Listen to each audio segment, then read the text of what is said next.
Hi, my name is Michelle and I will be presenting the first chapter about our car park fee project in Broome. First, let's get a better understanding of where this project is taking place. Western Australia is divided into a metropolitan region and 7 country regions. The Western Australia Country Health Service, often shortened to WACS, is a primary public health service provider for regional populations. WACS looks after the Southwest, Great Southern, Wheatbelt, Goldfields, Midwest, Pilbara and the Kimberley region. Broome is located in the Kimberley region. WACS manages and funds many services including Aboriginal medical, mental health, aged care, hospital and community and public health services for each country region. The Kimberley Population Health Unit is an example of a community and public health service in the Kimberley region. The Director of KPHU is at the top. Below the Director is the Manager of Public Health, who oversees the Health Promotion Unit. Our Supervisor Jenna is the nutritionist in the Health Promotion Unit at KPHU. She assesses the nutrition and lifestyle risk factors that predispose children and families living in the region to chronic disease. It is important to note that approximately 44% of Kimberley's population is Indigenous. She evaluates food security among vulnerable families and children. She develops and implements nutrition interventions designed at improving the nutritional status of groups.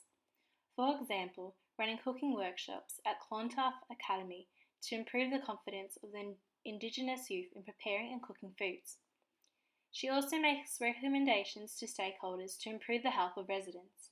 Jenna began the car park fee program in April 2018 in the Reed Road neighbourhood of Broome. Broome's CFAR score within Western Australia is 20. Indicating higher levels of socio-economic disadvantage. The neighbourhood was an example of a low SES neighbourhood in Broome. This is evidenced through 70% of the neighbourhood being comprised of public housing.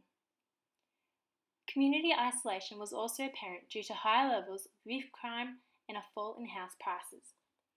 More than 1 year on from the first car park feed event, the neighbourhood continues to be a low SES neighbourhood and community isolation still exists, making this project valid. We are using the program management cycle to direct our project. We begin with a needs assessment where we explore the poor health outcomes associated with having a low SES status and experiencing social exclusion. Planning involves development of the program's goal and the project's objectives and strategies, which will be shown in the next 2 slides. We will be implementing 2 car park feed events and providing recipe cards at both events. As the car park feed is a program that will continue to run after we have finished our project, we will be providing a rolling narrative evaluation of the project's objectives and strategies. More details provided in the upcoming slide. Additionally, feedback from the evaluation of the first car park feed will influence whether we need to make any changes in regards to the implementation of the second car park feed event. We will be disseminating our findings to Jenna.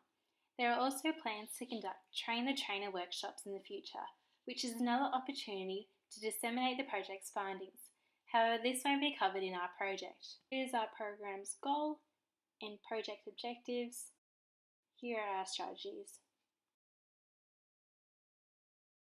In red is how we plan on evaluating our objectives. And this is how we intend on evaluating our strategies. The social determinants of health describes living and working conditions of an individual having a profound effect on their health. The program's needs assessment highlights that low income, low education, high unemployment, limited access to transport undermines the health of Reed Road residents. The planning and implementation of our project is centred around how we can help make health more attainable for this population. For example, the car park fee will be held in the neighbourhood, making it easy for individuals to walk to. The cost of the meal is relatively low, and therefore inclusive of various income earners. However, we recognise that a family or individual may be unable to afford a meal and are willing to waive the cost in this case.